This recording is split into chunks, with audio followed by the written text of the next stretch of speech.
Nice community you have there. Be a shame if anything were to happen to it. Hi, I'm Scott Ott, and this is Bill Whittle Now. And Bill, he didn't say those words, but Attorney General William Barr, speaking to a group of prosecutors and police officers, said this: if communities don't give the support and respect to the police, they might find themselves without police protection. And let me back up and give it a little context. Today, he said, American people have to focus on something else, which is the sacrifice and service that is given by our law enforcement officers. And they have to start showing more than they do the respect and support that law enforcement deserves. Bill, I know you're just hearing this little quote, but does it concern you at all that the chief law enforcement officer of the federal government is telling the American public, standing in front of an audience of police officers, that they best show respect, or maybe the police won't be there when they need them? Well, I don't think that he's making a threat that he's going to withdraw police protection from communities unless people show snap to attention when a patrol car rolls by. He's basically saying that he thinks that the police forces in America don't get the respect they deserve, and I think he's right. I don't know whether those were impromptu remarks or so on. And if they were, with these people, sometimes you just look, this is not policy. I don't know whether he was trying to send a message to communities saying that we deserve more respect than we're getting and so on.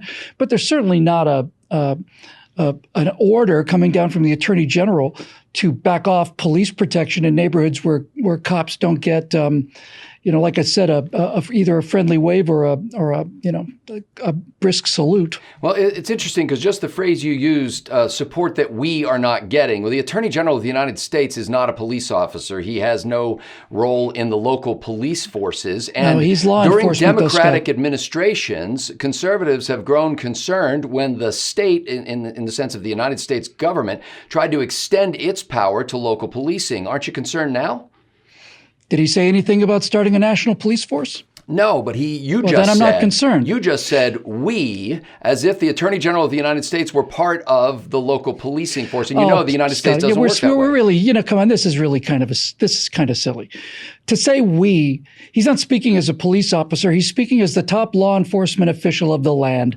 And to say that we deserve more respect, and then to take on this idea that if we don't get it, then American cities will burn. And by the way, we need a black-shirted national police force is a bit of a stretch, don't you think? Well, I think you just stretched it that way. That's not what he said, and that's not what I said. He said, and I'll quote again, if communities don't give the support and respect, meaning to the police, they might find themselves without police protection. That's at least an implied threat, or maybe it's just a state of the case on the ground. But in any case, I think if there were a Democratic president in office, that would raise a caterwauling on the right, would it not?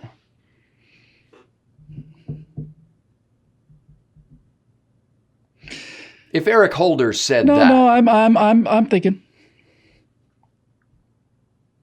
I think my attitude toward this would be determined by a couple of things. First of all, I'd want to know whether Eric Holder were speaking extemporaneously or not. And I would wonder if Eric Holder had any plans to actually do such a thing. All I can do is look at results in terms of what people who are in office achieve. And Eric Holder and his successor, whose name eludes me for a second, were instrumental in making the Justice Department of the United States a political weapon in the hands of Democratic politicians, which eventually basically became the deep state as we know it. Bill Barr is doing everything he can, apparently, to weed out this kind of corruption. Until I see actions on the part of Bill Barr that cause me concern, I'm more or less going to let this one just go to the side of rhetoric. Again, it doesn't sound to me like he's threatening any kind of a policy or anything. What he's basically saying is, look, effective policing is not just the presence of policemen. Effective policing is a cooperation between the community and the police force. And if the community is not helping the police force, then the policing is not effective whether you want it to be or not. It doesn't matter how many people you throw at it. I suspect what he's trying to get at is, not only do we feel like we're not getting enough respect in law enforcement, I think he's also saying that we would do an awful lot better, and so would you, if we were to work more closely with our police forces and with the community rather than demonizing policemen as they've been done for political gain ever since the Black Lives Matter thing started in Ferguson. This whole thing, this idea that there's a gigantic, cadre of police that are out there to execute black people at the slightest opportunity is not only wrong, it's divisive and pernicious, like everything else the progressives shovel on us. The statistics are for 2017. Of all of the murders of black people in America, some 8,000 something, 4% were committed by police officers under any circumstances. That means deaths. I shouldn't say murders. That means if a black assailant shoots a white police officer and he shoots back and kills that guy, that's part of the 4%. So if you've got an entire federal government and an entire administration over 8 years is trying to sell the American people on the idea that policemen are executioners, and has had reasonably good success in doing so, it doesn't surprise me much that Bill Barr, speaking out for the people he has to deal with on a daily basis in terms of the chiefs of police, in terms of law enforcement, is finding it a little bit harder to do their job. Well, since you brought race into it, then I'll follow up with that question, because some of the critics of these remarks have indicated that these communities, which are only vaguely referred to in the Attorney General's prepared remarks — now he may have gone off script, but he was speaking from prepared remarks, as you raised that question as well — that the implication here is that, to put it in elementary terms, we're going to punish the entire class because Bobby was chewing gum. In essence, when you're speaking to communities, you're making it seem like the entire community is part of the resisting arrest, for example, or part of the protest against police abuses, when in fact the vast majority of the community has nothing to do with that at all, and you're just kind of papering over that in a stereotypical way. Look, that's a silly argument to say that we're going to punish the whole class because Timmy's chewing gum in class, or whoever the offender was, is not indicative of the situation on the ground. The situation on the ground is there are entire classrooms of several different colors that nevertheless are disruptive classrooms. That's what he's talking about. He's not saying that there's one guy in a class and therefore we're going to punish the whole class of people who are nothing but innocent victims of this one person. He's saying that because of a lack of good teachers and because of a lack of discipline that should be present in schools, if we want to run this analogy into the ground, then what he's basically saying is there are classrooms out there that are absolutely without any sense of rules, law, control, or any form of order whatsoever. And those communities are going to have to help him get themselves back under some form of order. So that is interesting, because I was going to ask that question. In essence, the Attorney General is putting the onus on the decent people in those communities, the people that he would consider decent, the people who are not resisting arrest, the people who are not protesting the police. Yeah, decent people, law-abiding people. That's not so hard to figure out. Clean up the act of the bad actors in your community, the criminal predators that we're going after. It's your responsibility, not the police. No, he's not saying that, Scott. I don't know where you managed to get all of these inferences. He's not saying it's up to the law-abiding people of this community to go out and clean up the neighborhood. That's not what he's saying at all. It's obvious he's not saying that. What he's saying is they need more cooperation and more respect from those people in order for the police to be able to do the job for which they get paid, which is going out and do it. From which people? From the community, as you rightfully point out, virtually every community in this country, every community in this country by wide margins, consists of law-abiding people. But there are certain communities where police are either disrespected, outright assaulted, or whatever the case may be.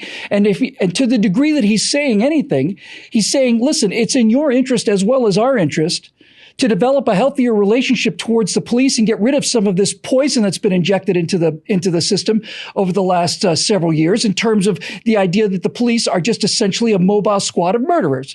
And basically, it sounds to me like what he's saying is, if you want your neighborhoods to be more lawful, if you're sick and tired of the crime, if you're sick and tired of all these drive-by shootings and all of this narcotics trafficking, maybe if we work together more closely, had a little more respect, we would be able to do a better job. And when he says respect, I don't think he's talking about, like I said, snap to attention when you drive by. I think what he's talking about is, I think it's time for us to get over this political lie that policemen or white policemen are responsible for the majority of black deaths in this country, which is patently, ridiculously absurd. It's 96% of the population is not killed by cops.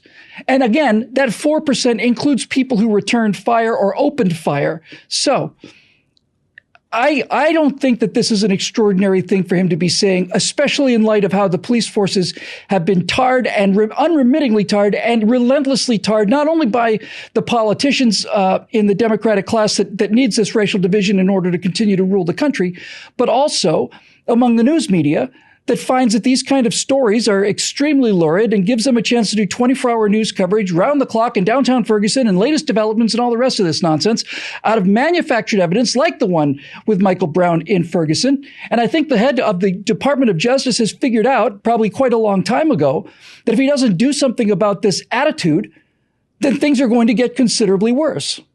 Well, Bill, just like you would be critical of somebody who was lecturing law-abiding gun owners about the dangers of guns that are really the responsibility of criminal bad actors, it seems to me that the Attorney General is speaking to nobody here, because the criminals who would resist arrest and the kind of activists who would engage in protest are not listening to him. The only people who are really paying attention are the people who need the police protection that he is saying may be withdrawn if what? If the criminals don't stop resisting arrest, if the protesters don't stop protesting, who controls that? On what grounds did you base such a preposterous assertion? I'm saying, on what grounds did he make his assertion? He is, you mentioned I would be resentful if somebody addressed me as a law-abiding gun owner. Well, that premise just off the bat is erroneous, rather, probably felonious too. It's erroneous. If somebody were to say to me, or somebody were to say to either the NRA, or the NRA would put out a message or something and say, as responsible gun owners, we feel it's our responsibility to do more to make sure that illegal gun sales are restricted, whatever. I don't care. That doesn't offend me, and it doesn't stigmatize me. Stigmatize. Thank you. Stigmatize me. It doesn't stigmatize me. It does signify me.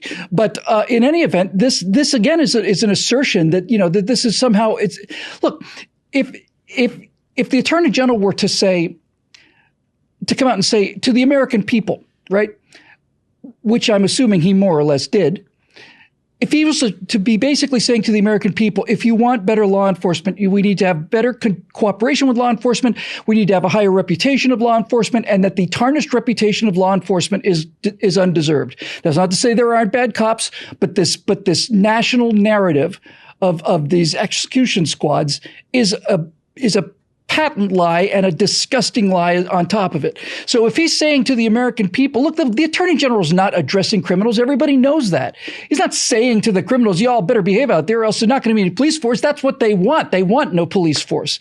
So that assertion is nuts. To say that he's not talking to anybody is precisely backwards. He's talking specifically to the people who are not criminals, whose help he needs in order to improve the law enforcement in the United States, which is not only in the interest of the police, but most importantly, of interest to people in high crime areas who are victimized by crimes on a daily basis, and for whom this democratic control of these cities, which are where all of these murders and crimes occur, all of them, is because of the political narrative and the political operational basis in terms of what goes on in those cities, where you get mayors elected who are running on anti-police platforms, and you get people like the Attorney General in San Francisco, whose parents were put in jail for murder, and who were raised by communist radicals. You get people that run against the police because of this narrative.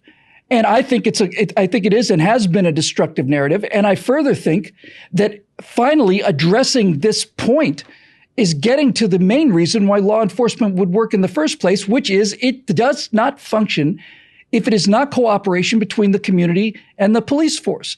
And just to address the issue is to make some kind of progress on something that has been going very, very far south for a very long time. So let's finish up with this question. Republicans and conservatives in general are in an interesting position because they've always been, or usually been, stalwart law and order people. They believe specifically in the rule of law and in general have been quite supportive of police forces across the country. At the same time, Republicans and conservatives have been stalwart supporters of individual rights, of civil rights, and the right to speak out against one's government and to protest and to resist if necessary when tyrannical tyrannical methods are employed in clamping down on those individual rights. That's an interesting kind of person. How do you thread the needle of saying, on the one hand, we want citizens to be able to stand up against an abuse of power, especially by the armed element of the state, so to speak. But at the same time, we want people to respect law enforcement officers because they're the ones that we empower to keep that rule of law sacrosanct. Are we saying, hey, if you resist arrest as an innocent man, we're on the side of the cops. If you protest abuses by the cops when they're doing something wrong, we're on the side of the cops? That's not true. I don't know a single person, I don't know a single conservative. That is the fifth assertion that you've made just out of the clear blue sky. That is simply not true.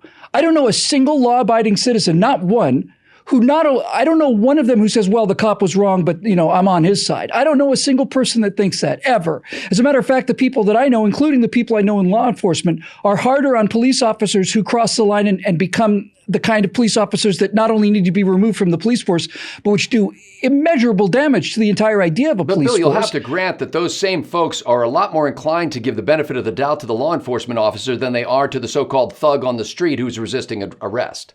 That's correct. Yes, that is correct. They are more inclined to give the benefit of the doubt to police officers because conservatives, or people you're talking about, the people who understand these things, many of whom are armed themselves, understand that in the situation where your authority is dependent on a piece of tin this high and about as thick as a piece of paper, you're not only your authority, your entire life. That person is acting in the interest of society. He has been commissioned by society and entrusted with power in order to act on our behalf. He is our representative in the world of crime until proven otherwise. Now, if it turns out that the cop is bad, he not only needs to be removed, he not only needs to go to jail. I'm all in favor of finding of much harsher penalties for police abuse in any particular situation than I would be otherwise, because they carry a larger responsibility. But I've never, ever, ever, ever met a so-called law and order person ever, who said, oh, well, if a few bad cops go out there and crack a few heads, well, then that's the way it's going to have to be in order to preserve order. I don't know a single person who says that, and I don't know a single person who believes that. And to go to your larger issue about this contradiction between supporting the police and at the same time being acutely tuned to the idea of a police state, this isn't so hard to figure out, and it's not so hard to navigate, and it's certainly not so hard to live by those principles if you understand what a police force is in an ideal society. There are no ideal societies, so we try to get as close as we can. In an ideal society, a policeman or a policewoman is a member of the community that has sought out the position, has passed a series of examinations and tests to make sure that they're competent and capable, not just physically, but also mentally and emotionally and morally and all the rest. They then sign on the dotted line for work that is dangerous, miserable, dirty, violent, abusive, and thankless, mostly thankless. And then those people go out and protect us so we can have these kind of conversations without worried about getting our heads bashed in. So if it turns out that that's what a person has decided to do with their life, then that person has my respect. And you might be shocked to find out that if I'm watching an episode of Cops and I see a white policeman take down a black criminal, I'm on the side of the policeman. If I see a black policeman take down a white criminal, I'm on the side of the policeman. And that's how it is. It's not so hard to figure out. There's nothing racist about it. It's a question of right and wrong. How many good police officers have we seen? And by the way, specifically, how many excellent, top-notch, world-class police officers who are black, for example, who not only have to deal with the scorn and general disrespect of the entire community, but are singled out for specific abuse because they're called race traitors and Uncle Toms and all the rest of it, because they have the shocking desire to see their communities a little bit safer. What kind of abuse do you think those people are taking out there? So when he's speaking for police officers, that's who he's speaking for. He's not speaking to white nationalists, and he's not speaking to the Ku Klux Klan. He's saying that America's police force does a rotten, dirty job, and they don't get enough thanks for it. And not only do they not get enough thanks for it, they're accused of horrible crimes as a police force, which doesn't exist statistically and never did exist in the real world, and is furthered by evil, wicked politicians who are determined to undermine people's faith in anything so long as it maintains their position of power and their position of influence so they can drive their Lincoln Navigators, as we found out with that guy from the Detroit school situation, which is still such a prominent freaking memory. I don't think I'll ever get that out of my system. But in any event, you see what I'm saying. So as far as the conflict between being a law and order guy and a conflict between being an anti-police state guy, I want civilians to voluntarily do the job of patrolling the community and dealing with criminals. When the police force becomes an organ of the state, when it becomes an organ of politics, it is no longer a police force. Now it's a private army. Now it's the brown shirts. And now you have to start worrying about things. But we're not in any danger of that I can see. There's certainly no talk for a national police force, and never has been that I'm aware of, and certainly isn't on the table now. That's not what the Attorney General called for. If the Attorney General had said, listen, this is what's going to happen. If we don't see a marked increase of 10% reduction in the amount of crimes against police officers while in line of duty, we're going to establish a national police force and we're going to bring some order to this country. Now, if he'd said that, I would have a different response to it. But he didn't, so I don't. Ladies and gentlemen, the members of BillWhittle.com have made possible these vigorous discussions. They carry on their own vigorous discussions in a members-only blog. They enjoy some backstage content that you don't see unless you're a member. And they're able to interact with each other even through our private messaging system in a member directory. If you have been looking for your people, you will find them at BillWhittle.com. So just go there and click that Become a Member link. We'd also like to thank our friends that are supporting Bill Whittle over at the Patreon page. If you go to patreon.com/Bill Whittle, you'll find we're re-engaging with that group there, and we're thankful for the stalwart and faithful people who have hung with us for many months when we were essentially not there. Well, now we're there, and we're going to stay more engaged in that platform as well. If you've got a Fire TV, you can download the Bill Whittle Network app. If you have an Amazon smart device, you can ask it to Alexa to play Bill Whittle Network on TuneIn Radio. And of course, you can hear our podcast wherever podcasts are heard. The podcasting audience is growing by the day. We're grateful for all of that. So for Bill Whittle, I'm Scott Ott. Thanks to the members for making this happen.